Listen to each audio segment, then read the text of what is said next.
Okay, well, hello everyone and welcome to today's webinar, Best Practices to Set Up, Launch, and Scale RPM Programs. My name is Patrick Kelly and I serve as Vice President of Client Success here at Validic, and I will be your moderator for today's event. I'm delighted to welcome you to our first installment of our Best Practice webinar series, and thank you all so much for joining us, clearly joining from across the country, so thank you so much. Today, we're going to be talking about a very important and I'd say very timely topic, and it's how healthcare organizations are launching and scaling their RPM programs. We're going to be kicking today's conversation off with two short presentations from Brian Carter and Seth Staton, and then moving into a panel discussion and audience Q&A at the end. Now, before I pass it off to Brian and Seth, we do have a couple housekeeping items to walk through. First, this webinar is being recorded and will be available on demand within 48 hours after today's event. So just keep an eye out in your email for that email to come across. And next, we do have a lot of time set aside to answer your questions from the audience. So please make sure you're submitting those questions in the Q&A box at the bottom of your screen. We'll try as hard to get as many of those questions answered, and we hope you take advantage of this great opportunity to get Brian and to get Seth's thoughts on really what matters most to you. Like I said earlier, today's webinar is part of our best practice webinar series. There will be 3 more webinars following today's presentation. We hope you join us for our next webinar, where we will be joined by Mike Bram. He's the Chief Executive Officer at Trapalo, as he and Brian will be sharing their perspectives on how device selection, fulfillment models, logistics, and support can enable RPM programs to scale. I believe we're dropping the registration note in the chat box as we speak, so make sure you register for that teleconference, and then the 2 more in December and 1 in 2022 right now. I can't believe we're already talking about webinars in 2022. But we hope to join you. We hope that you join us for those as well. If you're no stranger to our Validic webinars, I don't think it'll come as a surprise that we are starting with our mission statement, as this not only grounds the work that we do, but I think it gives us a logical jumping off point for our conversations today, as we'll be diving into how RPM programs, and more importantly, the data captured within them, must be tailored to meet patients or members where they are. So when we talk about how we aim to improve the quality of human life by building technology that makes personal data actionable, we know that that means that we have to have the ability to reach across the spectrum of patients and members, and how critically important that can be to a successful RPM program. For those of you who are unfamiliar with Validic, as background, Validic provides scalable digital health solutions for health plans and providers to power those personalized member experiences. We also power remote patient monitoring programs, chronic condition management, and wellness programs. And with a platform-first approach to digital health, Validic supports more than 200 clients like those you see on your screen, the over 5 million active users, and over 530 unique connected devices, both of which are growing on a monthly basis. And as you can see, we work with some of the largest names across the industry, supporting both their wellness programs and chronic condition management programs, and really are starting to see the convergence of those 2 programs, especially with the data. So if you are interested in any of the work that we're doing, please feel free to reach out and set up that conversation. So to set the stage, before we pass it off to Brian and Seth and bring them on, I thought this one slide represented the trend driving our conversation today and why today's conversation is so important. As I think all of you know, over the past 18 months, leading healthcare providers and payers experienced firsthand and front and center, maybe too front and center, how digital transformation can augment and protect their workforce. It can engage their consumers, and it can really drive meaningful health outcomes. Obviously, the catalyst for all of this was COVID. And as care continues to move towards the home, we've seen connected medical devices such as your glucometer, your BP cuff, your weight scale, and your wearable. These have become a vital part of healthcare's virtual care strategy. And what the last 18 months have proven is not only its importance in the world of healthcare, but that it has really moved its way up the priority list for executives across the country. And it's great that we now know how important, and I think it's widely known how important this is, but one of the biggest challenges still exists with these organizations rolling out these RPM programs, and that's on the operational side.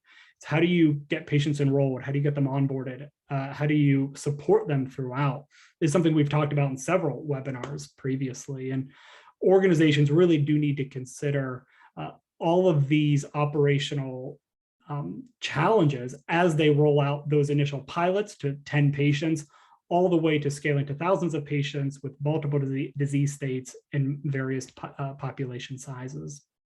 So that's where we're going to focus today. And to guide our conversation, we'll be walking you through use cases for creating full spectrum scalable RPM programs, best practices for building RPM and condition management programs, and finally, real world examples and lessons learned from setting up and launching a population health program with still that eye towards scale. So to welcome on our speakers and to introduce everyone, first, as a reminder, my name is Patrick Kelly. I serve as Vice President of Client Success here at Validic. And we have two fantastic speakers joining us today. First, on the right-hand side of your screen, and you can see his video, we have Seth Staton. He is the Vice President of Virtual Care at CareMore. Seth is responsible for the strategic direction, growth, and performance of clinical care delivered outside of the traditional in-person experiences. He has overseen a strategic transformation from a high-touch care model to really drive virtual care adoption to over 30% of all patient visits, including the launch of new programs to support high-risk complex patients with programs such as RPM, virtual pharmacy and behavioral health, and an app-enabled wound care management. So Seth, welcome, and thank you so much for joining us today. Thanks. Great. So next we have Brian Carter. Brian serves as our Chief Operating Officer here at Validic. Brian sets the roadmap and vision for Validic's suite of solutions, which really do help people live healthier lives through those actionable data insights. Prior to joining Validic, Brian was the General Manager of Population Health Management at Cerner Corporation and has more than 20 years of experience in healthcare IT and data. So Brian, thank you so much for joining us today. Thanks, Pat. Great. So with that, we will kick off today's conversation. And Brian, I will pass it off to you. All right. Thanks, Pat, again for the setup, and thanks to all 100+ of you that have joined us today. Just to set a little bit more context for the kind of run a show for the rest of our hour here today, I'm going to spend a few minutes just really at a high level talking through some of the consistent things that from Validic's perspective we've seen our clients struggle with, and some of the best practices that we've identified around how to plan for the types of programs that are being rolled out.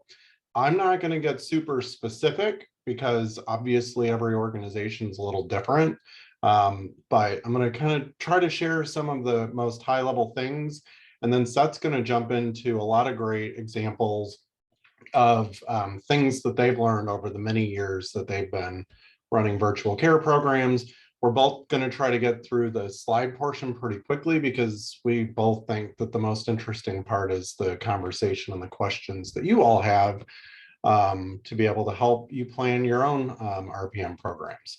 So with that, Lexi, if we want to go to the next slide, just a little bit of context setting first. So people that have known Validic for a long time always think of us as, oh yeah, you guys are the IoT company. You're the ones that can connect all of these devices. And that certainly is where Validic got its start, and is what we continue, I think, to do a really good job delivering for our clients on. But if we go to the next slide, we started, especially as we started adding more clinical devices, and from there started seeing a lot more interest from health systems, health plans. We started to see some really consistent challenges that these organizations ran into. How do I standardize what type of data I want from different patients? How do I standardize what I want my goals and my thresholds and what I want to happen when something goes outside of those parameters, standardizing all of those things. Even if we were able to standardize those, how do I also then personalize it to the patient? Because not every patient has the same specific needs, and we need the ability to tailor those care protocols. How do I visualize this data? I'm using an electronic health record that maybe wasn't designed to handle 10, 15 data points per day from some of my more complex patients. How do I get patients started? How do I onboard them? How do I help them understand the value of the program? How do I provide them tech support when they're running into challenges? How do I even just get the devices in their hands so that they can start participating in these programs? And then last, how do I use technology to monitor all of that data that's coming in? I don't want to just have this flow sheet of data that I can review maybe before a visit. I want technology to also help me stay on top of these data so that I can know immediately if something's going off the rails. And that's really where, starting about 3-4 years ago, Validic started investing a lot in creating a solution layer on top of that connectivity platform to help address and manage a lot of these challenges. So if we want to go to the next slide, the first thing that I'll hit on is talking about provider workflows. So on the previous screen, I mentioned, how do I get all of the visualizations and all of these tools into the hands of providers? One of the things that we saw, and I'll own as the historic owner of the product strategy, Evan, I am so happy that your video just popped, where you have a long running tradition of Evan accidentally video bombing every webinar. So Evan, thanks for keeping that streak alive. But one of the things that we've seen is we saw clients that would start with an RPM solution that was just out of the box, ready to turn on. That was very appealing. I can get started quickly. I don't have a big IT project in front of me. But then they typically would hit this wall where after a while, we've done the pilot, great success. We want to roll it out to more of our providers and thousands more patients. And in my previous role with a big EHR company, I would have these meetings all the time where the organization would say, hey, let's have a meeting with the RPM solution vendor and Cerner to talk about how do we integrate this into the workflow. And those were not typically very good meetings, because usually the answer was, well, you can't. We can get you maybe some of the data, but a lot of the more detailed steps, sharing care plans, being able to access it directly, those were all really challenging. And so what we saw as kind of a best practice was identifying solutions that can let you get started really quickly, but also are architected to expand to multiple workflow modalities, multiple use cases over time. And so, that's one of the things that, and I think a lot of the remarks that I'm going to share today kind of accrue to the same idea of think beyond the pilot. Pilots are important. It's how we get traction inside the organization, show results with our patients.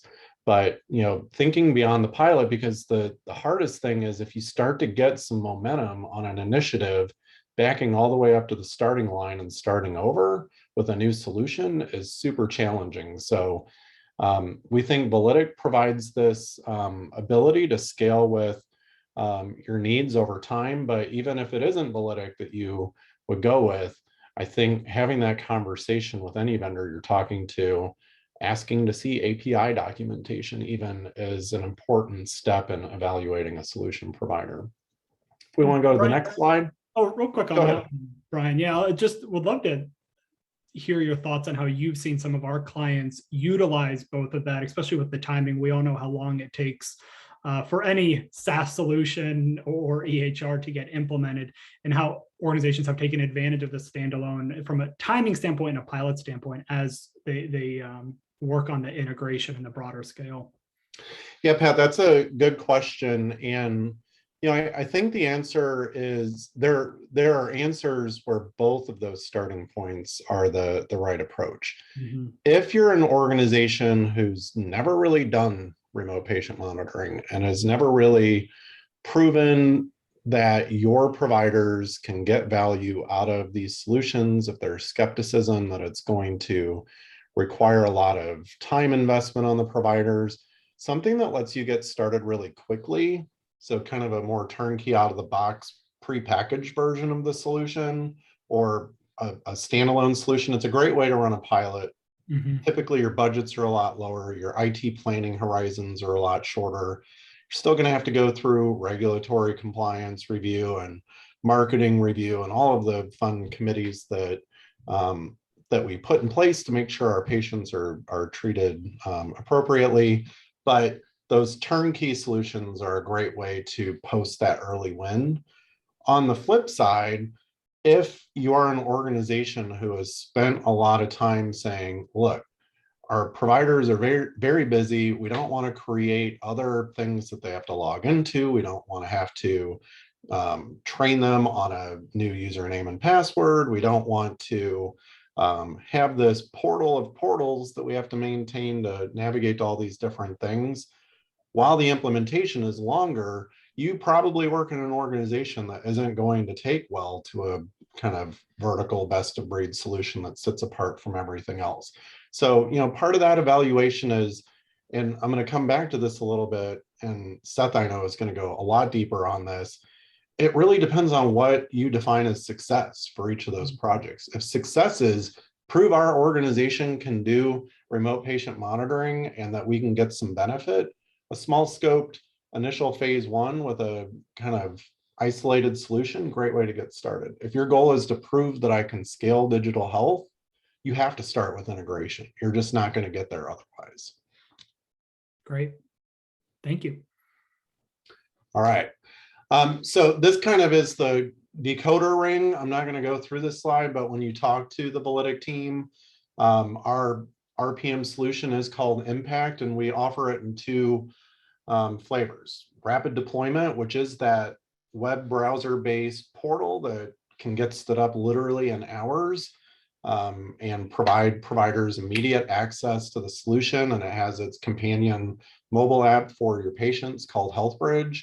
And then we have our Impact integrated deployment, which is actually the first version of Impact that we released to the market, designed to be integrated into your clinical workflows, whether it's an EHR, care management solution, et cetera.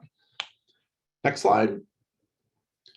So the provider workflow is one dimension, but the other dimension is, what is the workflow for our patients or for our members?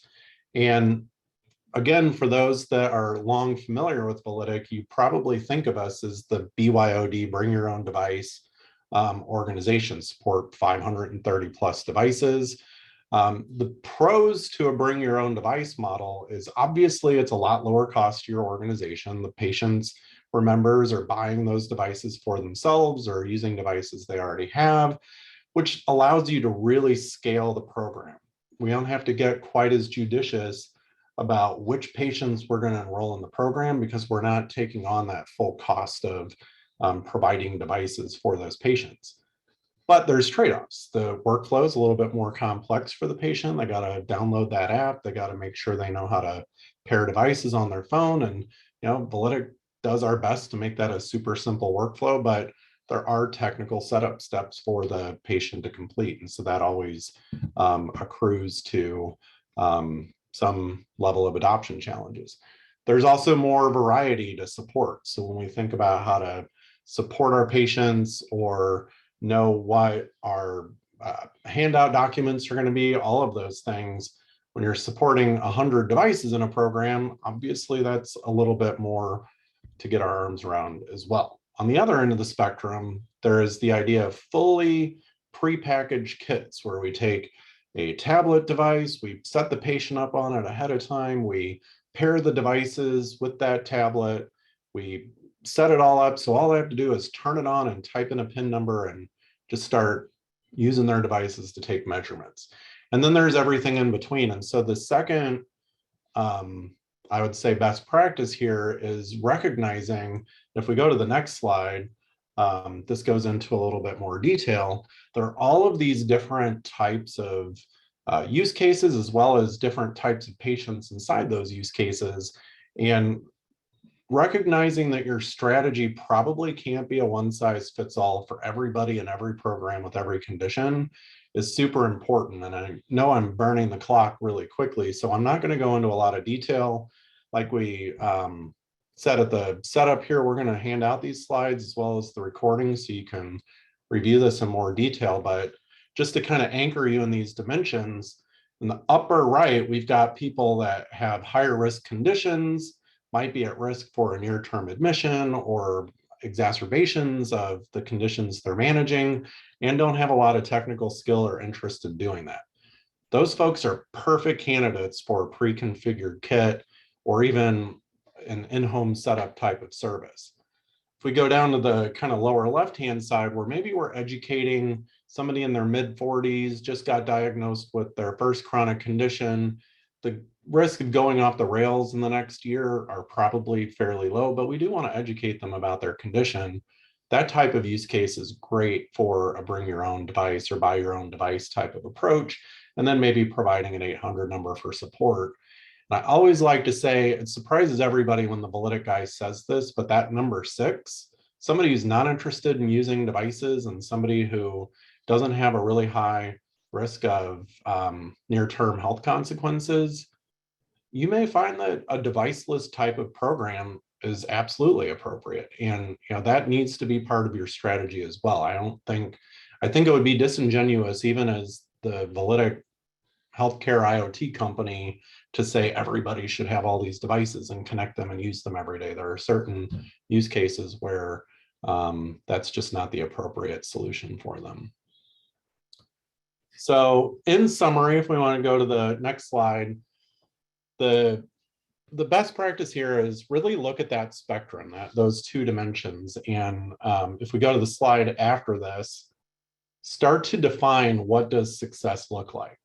Are we doing this because we have a revenue opportunity? I hope that's not the only reason anybody's doing these digital health initiatives, but is that a big key objective for the program? On the clinical side, are we looking for improved control of biometrics in long-term chronic condition patients? Do we have more acute patients who are trying to focus on shorter-term readmission or admission prevention? Maybe we're trying to drive up med adherence by providing biofeedback from the devices that they're using every day to monitor their conditions. You can see a broader list here, but that's probably my second best practice. And this is just a starting point. Again, Seth's going to give some specific examples of goals that his organization has set. But I can't tell you how many first calls I have with people thinking about doing RPM programs. And when we start trying to say, okay, what are the goals for your program? The goal sometimes just seems to be, well, we feel like we need to do this. And if that is the initiator of the initiative, I'm here to tell you that it's probably it's never gonna grow legs and run. And so sitting down and defining those objectives up front is a super important, probably the most important thing to do before you start. So with that, I'm gonna turn it over to Seth and he'll talk through a little bit of more specific details. Great, thanks, Brian. I've been racking my brain trying to think of a good opening joke, and I have nothing, so I apologize. It's a great question, though, and I wish I had more for you, but alas. If we go to the next slide here, I think you touched on a lot of points that really influenced our decision making in building out our program, and I'm excited to share some of that today. But to start to give folks a sense of the decisions that we made, I think it's really critical to understand the context of what kind of a company CareMore and Aspire is, what types of patients we take care of, and how we inform our decision-making, how we're shaping these decisions that we have. So very quickly, we are CareMore and Aspire collectively is a subsidiary of Anthem, and we have 185,000 plus patients that we care for nationwide in 40 states.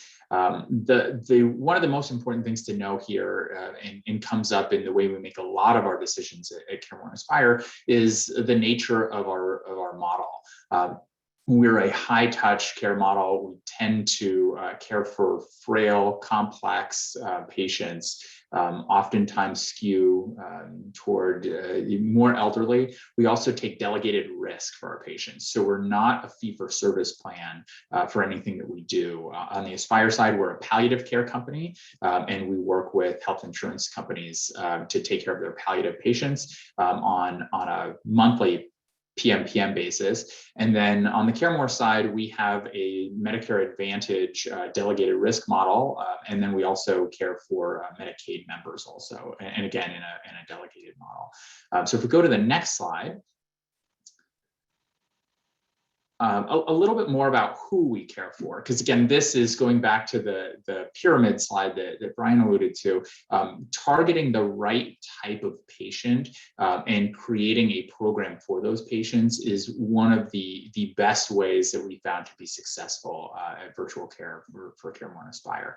So I won't go into the details here on this slide. I want to be sure that we have time for questions, but suffice it to say, knowing who your population is, knowing what their capabilities are in terms of demographics, virtual, the way that they want to interact and engage with their caregivers and providers, and then also how you are, as an organization, how are you compensated or paid for the services that you render. All of those things for us really drive the types of programs we engage with. And that core point at the top, I'll read that. Our virtual care programs must be simple and accessible because we serve a population that skews complex, frail, and lower socioeconomic. So again, those are the reasons that inform some of the decisions that we make. If we go to the next slide, I want to talk just very briefly about the constellation of what we're doing for virtual care and where remote patient monitoring fits within the types of work that we do. So CareMore historically has been a very high touch care delivery model with some amazing clinicians and not necessarily a lot of technology in practice. COVID for us was very important. We were already on our way to embracing more technology as an enabling tool for care delivery, but COVID really accelerated that for us. One of the historic questions that we had with our patients was whether or not they would embrace technology, whether or not they were interested in doing video visits, for example. Pre-COVID, we were hardly tracking. We did a couple of pilots, but really didn't do much in the way of tracking for our video visits. Now for this year, we actually have a goal of doing about 40% of our visits virtually, so not in person. That could be either by phone, by video, otherwise. But that really has been a transformation for us. And the technology that supports that shift is really critical. And so we have, to Brian's point earlier too, I couldn't agree more about thinking about the world in terms of integration and at a systems level first, before you make decisions on niche vendors or pilots or things like that. So for us, we do some pilots, but we always do it with a roadmap and an eye toward how does this scale for our population? How does it fit within the constellation of other things that we do? Where is it within our portfolio? And remote monitoring is a big piece of our portfolio. So if we go to the next slide, we can talk about a little bit about the program that we've had. So we've run remote monitoring in some form or fashion for more than 10 years. We have 3 core disease states that we work on now that we really focus on: hypertension, CHF, and diabetes. We're building out additional condition sets that we want to target moving forward. And we've seen over 1,200 patients with RPM.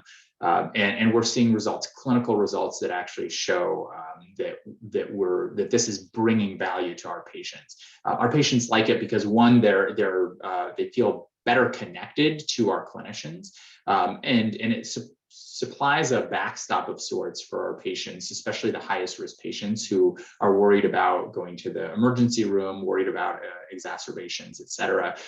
This is a way for them to feel like they have a bit of a safety net underneath them and another connection or touch point with our clinicians.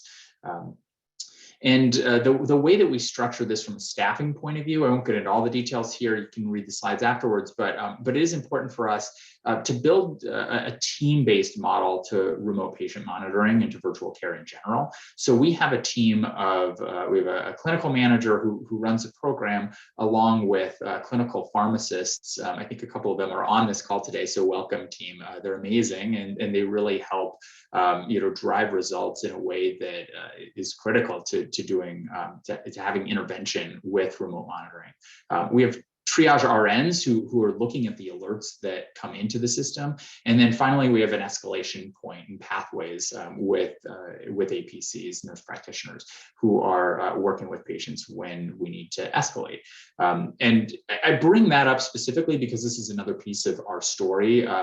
When we were looking to build out an RPM program, we looked at a lot of niche vendors or companies that have the ability to do one thing well, or also bring a clinical team to the party. And for us, it's very important for us to use the clinicians that we have in-house because they have relationships. We do team-based care in general. We use empanelment to empanel our providers to a panel of patients. So for a lot of reasons, we just find that tools that we can that can enable our clinicians to do the work are important to us, and we tend to have better success with that. So if we go to the next slide, we want to talk just a bit about what we've been doing with RPM. As I mentioned, we've been running the program for 10 years, but at the beginning of this year, really the end of last year, but it really made a decision at the beginning of this year to redesign the entire program soup to nuts. And we thought about that for a few different reasons. Again, COVID being an accelerator for us, but we'd been looking at our options and what we could do here. And there's a few different reasons why. So one is program scope. Again, we want to be able to be flexible and nimble and to offer this to more of our markets as we grow. We have a national footprint. Our original program was really focused only on a few of our markets, and we wanted something that could grow with us nationally as we grow the business. The next, in terms of program participation, we found that we were able to bring some patients into the system, but for a few different reasons, cost being one, the type of technology we're using for another, really sort of capped our participation in terms of the patients that we could bring in the program. We wanted something that would enable both a kitted version and a BYOD version to open it up to as many patients as we could in the program. In terms of clinical workflows, our historic program was very much a siloed program. It worked very well, but it wasn't as integrated into the rest of our care model as we wanted it to be. And so as part of the redesign, we really focused on how do we bring even more team-based care? How do we bring this into a primary care setting and to really inform clinical decision-making, not just on notifications, but in between visits, when patients are coming in to see us for other things. We wanted that to sort of flow into the general care model. And then the last, in terms of technology, I mentioned this already, but thinking about moving forward, thinking about a 10-year-old platform of what we've been doing, how could we future-proof our program moving forward with some of the other redesigns that we're doing so that we had maximum flexibility in a world where digital health is becoming so important to care delivery. And if we go to the next slide, some of the milestones, just very quickly here for how we designed the program. What did we think about at the highest possible level? So we wanted, again, to future-proof the technology and the logistics that we were bringing to bear. ground up redesign of our workflows, patient identification, enrollment, how we were segmenting patients and how we were getting them into the program, and then kitting and how we were doing that. And also, I should say again, eventually we haven't gotten here yet as an organization, but we have a BYOD strategy that we're building out too. So who gets a kit, who doesn't, and what are the use cases there, how we onboard, how we escalate, et cetera, soup to nuts. The tech platform, again, implementation and integration, how we integrate to our electronic medical record, how we integrate to some of the other outreach programs that we have and platforms that we have here at CareMore. And then staff training, how we're doing referrals with our clinicians, getting them in, how we're building out our coaching models for our team that are working with these patients in the program. And then lastly, thinking about how we're enrolling patients. We thought we could be a lot more effective with the way that we were enrolling patients. So we've made some changes there also. And next slide. I won't touch on this too much in detail, but because I'd love to be able to get to questions. But one of the things that I just can't stress enough, this is both, everybody knows this, and yet is sometimes easy to overlook, but how you define success really makes all the difference. And so for us, building the KPIs for this program was strategically important and came into being as part of the very beginning of the redesign. What were we actually looking to drive in terms of value, in terms of enrollment, how we're monitoring our patients, whether or not we're doing a good job triaging patients, and are we actually doing what we're saying that we want to do? Because we have a belief, a really strong belief, that this is going to be a successful program. It has been for us, but defining success really is critical, and then managing to that success. So KPIs for us, you can read them here. I think we're sending the slides out. I'm happy to answer more questions about this offline too. But these are the sorts of things that really drive value for us as an organization and allows us to then scale the program up as we move forward. And so with that, I think, Patrick, I'm handing it back over to you to maybe kick off some questions. Yeah, absolutely. So we have some great questions from the audience already. We'll make sure we pepper a few of those in. Brian, Seth, thank you so much for those presentations. Seth, I was going to start with some of the KPIs that, and how you build those meaningful goals. We actually got such a good question that I think we get all the time. So I love to start there. So thank you for the audience for submitting that. And it's around staffing ratios and how you all scale in terms of staffing. Is if you double your membership, does that mean you double the number of staff? So can you walk us through a little bit of how you grow your staff versus the growth of patients in your program? Yeah, sure. And that is, that's a question that's probably a bit organization specific in terms of the team that each program might bring to bear. But generally speaking, some of the thinking around how we do that is, it's not a one-to-one linear model if we're doing it well. Right. I mean, one of the best things about technology is that it amplifies the effects of what humans can do. And so ideally, as we're scaling the number of users in the system, we are adding incrementally clinicians as we need them.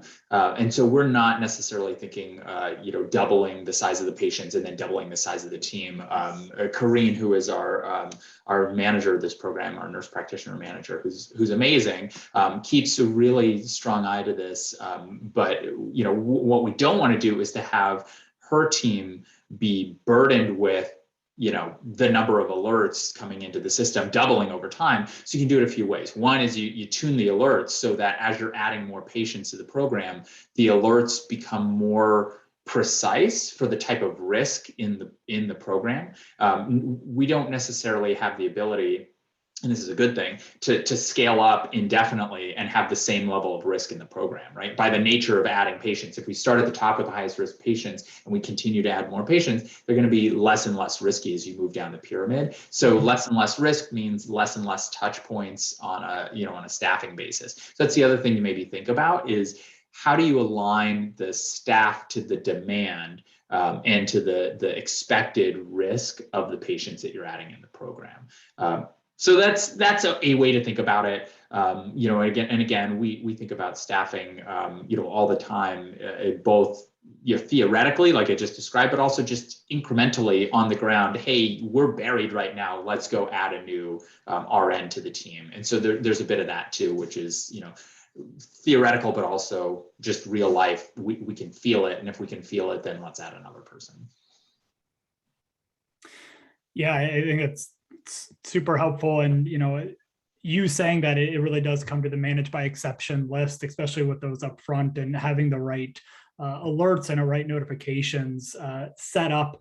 And I guess my follow-up question to that would be, how do you manage that both from a program level, right? So setting those thresholds and those guidelines, but then also giving the physicians on the ground level that same flexibility, to make those judgment calls, especially as their pools grow.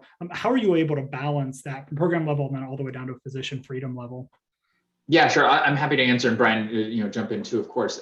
Yeah, please. From our point of view, that there is a real tension there, and I mean that in the best possible way. But in order to have real scale, you have to have standardization. It cannot be that we're doing one-offs for every single patient in the program to get to the kind of scale we want to have. So that doesn't work, right? So it has to start with some kind of guideline or framework around what is typical, and the platform, as we're building out, is actually quite nice, is that it has that capability set so that you can automatically sort of tune the model to say, this is the patient that's in the program, here's the default mode for this type of a patient, and we can tune to risk based on the programs that we have in. So we can have a CHF program, which tends to be a higher risk. We can have a diabetic high risk program, and then another one that's a lower risk program, and default set the thresholds there. And that gives us the standard framework by which we can start to work. But you cannot only standardize it and expect that that every patient is exactly perfect and fits the rubric. We have some amazing clinicians here who, one, need to have some latitude to be able to tune for an individual person that's sitting in front of them as a patient, and also have insights that we can't possibly pick up looking at it in terms of a population health view of lots of patients at the same time. So for that, we do give our clinicians the ability to drive specific refinements, let's say, in some of the notifications that we're dealing with, and the system lets us do that too. So the way that we capture that is through a care plan. Our clinicians who are referring into the program fill out a questionnaire in the form of a care plan, which then will go into the system, and our RPM team will actually put that information in. We're working on some of the integrations for that, so it flows in without having that second touch point. But for now, it's actually really helpful for learning to see what number of, what percentage of the population needs a specific customized plan versus who's going with sort of the default setting. Yeah, I'll add to that just a little bit. So what Seth's describing there is the idea of creating these template protocols. So when a provider, similar to like a template order entry format. So if I'm placing a complex order that might need 30 parameters, like filling those 30 things out every time would be very time consuming and challenging. What I can tell you is organizations that have spent some time really refining what those defaults should be across tens of thousands of patients now, about 80% of the time the provider takes the defaults. It's that 20% that's super important, where if you say, look, this criteria is not relevant or is not accurate for this specific patient, if you don't provide that ability to then go tweak those things, you've just identified a patient that can't be in this program at all. But for 80% of the patients, the defaults are typically pretty relevant and can then make enrollment for the provider take 1 to 2 seconds for a patient instead of a 5-minute, I have to think about all of this every time. Yeah, great insight on both. Thank you both so much for that. Keep the questions rolling in. There are some really good questions. What I'd love to hit on next is, what do you do with unique data? For example, how do you handle data from devices that you don't already have. And on the Validic side, the 530 plus device list, or for Seth, for the devices that you maybe can't get from a wearable, it comes from another device that you're unable to be connected to. So what do you do with that other unique data set? And how do you incorporate that into these care plans? Yes, well, I'll start there. Yeah, please. A big important part of the Validic strategy is we staff a full-time data source management team, everybody from business developers to work with those third-party device manufacturers to the engineers. They're going to do the work to integrate with those platforms and then drive those workflows into the impact solution. If it's a new manufacturer of a data type we already support, that can be done, it typically doesn't take a lot of time. If we're talking about a totally new data type, now we're going to go into a little bit more detail. How do we want to use this data? What types of rules do we want to run on it? How do we want to visualize that data?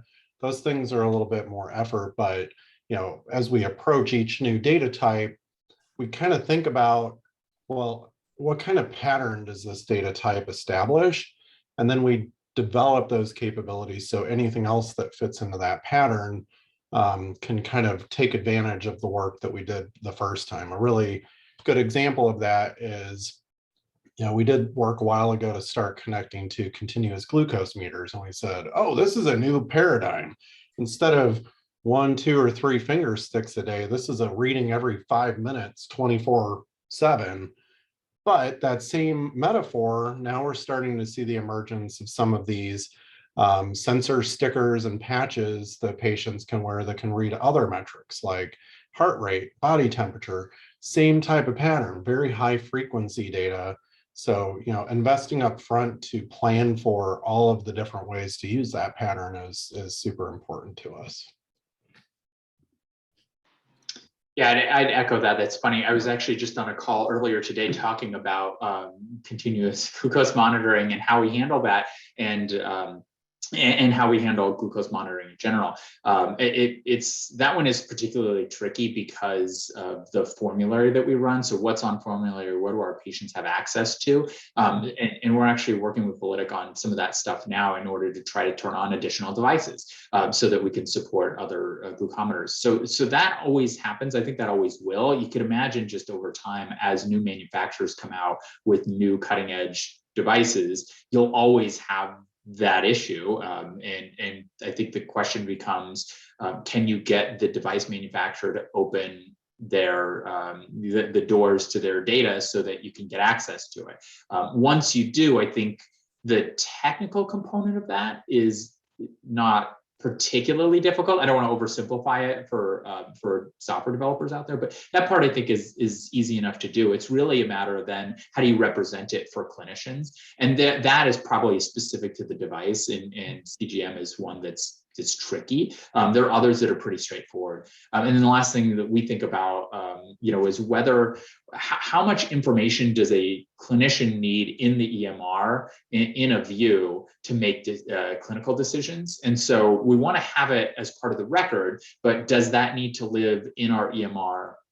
Does it need to live in a visualization or like in a log, or how best can clinicians make decisions on that? We're still playing around with that. I think there's probably more than one right answer there too, because clinicians have their own preferences as users for how they want to see the information. So I don't know that one is fully solved, but I think there's a couple of ways to do it. I think generally speaking, what I've heard and what I've seen is what you probably don't want is just to spam every point of data that comes in from somebody's activity monitor, Fitbit, or for steps for the day. You don't necessarily want to see that as a clinician in an EMR. So there's certain things where you can kind of carve out, this is what we don't want. And then, what you do want, then there's a certain amount of, personalization, I guess, or at an organization level. Mm-hmm. Seth, you're absolutely right. We were on a call both yesterday and today about those same topics. What data is the most useful that physicians do want to see? How do we present that? And then, you said yesterday the CGM data and how do you visualize that? It is a hot topic with a lot of clients around the country. So absolutely. Want to stick on wearable data and device data. And Seth, this question's for you. Is What is the most important or useful type of wearable data that you're using now for RPM, and what would you like to be using more in the future? Yeah, so we use weight scales primarily for our CHI program. That's pretty common, and we're also using our blood pressure cuff for hypertension. Those are the two that we've seen the most success with. They're pretty simple, but the simplicity of it makes it very easy for our patients too. There's not a lot of selling or influencing or other things about here's why you have to use this newfangled device that you've never seen before and that has crazy lights and looks like something from Star Trek. There's none of that. It really is just you know how to take your blood pressure. Here is a blood pressure cuff that shares this information with the team. That's a very straightforward conversation to have. And so that's sort of where we're at now. Glucometers, again, I mentioned we're in the process of trying to turn on some additional glucometers. I think that'll work the same way once we have the right data feeds in place. And there's some other issues around test strips and all that stuff. So notwithstanding that would be another one that's like on our early, kind of short-term roadmap for what we want to have up and running. Longer term, there's a lot of different things that you can do with this, and it really becomes kind of program specific. So we have patients who are lower risk. They're still higher risk relative to the average population, but lower risk in our world. And one of the things that we're really trying to design for now is a non-kitted BYOD version of this to try to get better engagement out of patients who are fairly healthy, who we would like to be able to engage with to preempt going down a bad path. So that's not so much one device, and we've looked at a few kind of activity trackers. Something like that could work. Could be kind of a couple of different devices, but the idea of reaching that type of a patient. And the way I think about it, Brian, on one of your slides, it had sort of contrast between BYOD and kitting. And I think I've heard some people sort of say it's one or the other, and I would think of it as both and. It's for what patient am I designing for? Which of these programs can you have? And there's probably a continuum along the way. And our logistics partner is very helpful in helping to try to solve some of that stuff too. So we can send a device without the full kit and have that be ready to go. And it makes things a lot easier when you can push a button and that stuff just kind of happens for you from an operations level. Absolutely. Yeah, agreed. Brian, love to have you put a little bit, and you can maybe spend 30 seconds on this, but what are you seeing when we talk about the next devices and to incorporate, what are you seeing and what are you hearing? I know we have a number of other questions, so we'll try to hit on this quickly, but I'm sure everyone would love your perspective on this as well from more of that product side. Yeah, super quick. I mentioned a couple of them, but getting into these devices that don't require action by the patient every time we want to get a reading is something that we're starting to see a lot more opportunity for. And whether that's the continuous glucose meters where I just need to change the dot on my arm once a week, or even some of these, there's a couple companies that we're in conversation with now that create these little patches that you just stick to your body, and it will read everything from respiration rate to body temperature to heart rate to galvanic skin response, all of these different readings on a continuous basis. And so when we, Seth's point of make it super easy to use a device that you're already familiar with, the other way to make it super easy is literally when you're in the office, say, okay, I'm going to just put this on. You can wear it in the shower. You don't need to worry about anything. It'll fall off in about a week, and that's fine. That's all the patient has to do. Super simple way of getting patients onboarded, as well as getting a lot of really high fidelity data. And the last thing I would mention is if you think about, especially in a senior population, the types of devices that we can implement in a person's home, whether it's motion sensors, door sensors, pressure pads, and their favorite chair and their bed, even without taking any biometric readings, think about how much state of wellness and health you can glean from that information. And that's another big area of opportunity for us. Yeah, absolutely. I will also say before I state the next question, I know, Seth, you were doing an awesome job answering a lot of those in the chat. So if you've asked a question, make sure you are also checking the chat function. A lot of good answers there. Next question to both is, what's a best practice to address HCP concerns on the extra time and effort for monthly RPM reviews? I'll give you a quick stat on healthcare providers, and I don't know if anybody else watched the Mythbusters, but they always said their favorite experiments were ones where they were completely surprised by the results. And we did a really deep study with one of our clients. They looked at thousands of patients and hundreds of providers. And a big part of that was kind of evaluating the provider sentiment around the program. And I expected the results around improved blood glucose control, blood pressure control, patient satisfaction, even provider satisfaction, I expected to see be pretty good, or I hoped it would be. The result that surprised me was something on the order of 86% of providers said that the RPM program actually saved them time. Mm-hmm. And when you talk about, well, how can that be? This is a program that's generating hundreds of new data points for the provider. How can that save them time?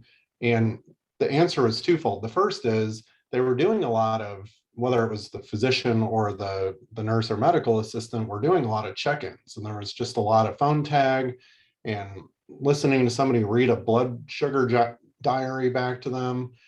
That's part of it. But the other part was they actually found that we don't have to have as many escalation contact points with the patient. And so that gives me more time to do proactive management of my patient population. And that really is the goal, is that we're spending less time in emergencies and more time actually managing the normal state. It's like any other process improvement. Every time you have an interrupt to an established process, that's a time waster for everybody. And so that's really a lot of what we attributed it to. Yeah, that's great. Seth, your thoughts on that question, how you all have handled that? Yeah, it's a little different for us, like I said, because we're not necessarily going for the fee-for-service model. So we're not necessarily having to account in the same way. And our model historically has always been built on a delegated risk, so capitated payments model. So we always are looking for anything that we can do that will help our patients avoid hospitalization and emergency department utilization. So we act as primary care sometimes, but we're also wraparound services other times. So it's a little bit different for us in terms of operations and how we're designed versus a normal PCP office. But having said that, I think, Brian, the way that you answered it, I would agree with. I mean, I think that the general idea is, it may require some workflow optimization or re-engineering, but once you do that, then you're sort of unlocking something that can be not completely auto-managed, but it's managed in a way such that it buys you time to do other things. And so really, I guess that's the question is, if you can find the time to prioritize to get it going, then at some point it becomes a self-sustaining program. At least that's what we found. Yeah. That's great insight. I think a great place to end our conversation. I feel like with all the questions, we could probably go another 35 minutes to 45 minutes. So it feels like a great topic. Let me just say, Brian and Seth, thank you both so much for joining us today and giving some great insight. And thank you all for attending our first installment of our best practice webinar series and submitting so many questions. We'll try to follow up with as many questions as we can. We will also be sending out the recording of this as well as the slides within the next 48 hours. So thank you all so much for joining. We look forward to having you join our future webinars. And Seth and Brian, thank you so much for your time as well. Thanks, guys. Appreciate it. Thank you. Thanks, everyone.